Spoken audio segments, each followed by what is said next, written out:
நமது தினசரி பயன்பாட்டில் பிளாஸ்டிக்கின் பயன்பாடு இன்றியமையாத ஒன்றாகிவிட்டது.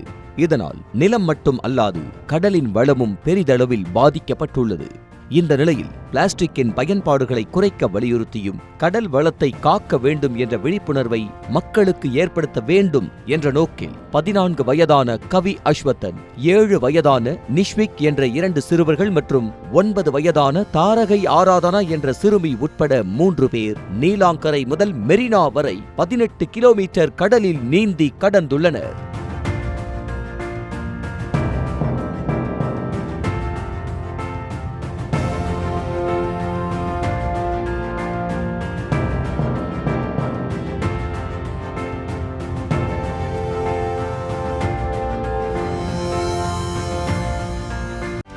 செய்திகளை உடனுக்குடனும் துல்லியமாகவும் தெரிந்து கொள்ள சப்ஸ்கிரைப் பண்ணுங்க.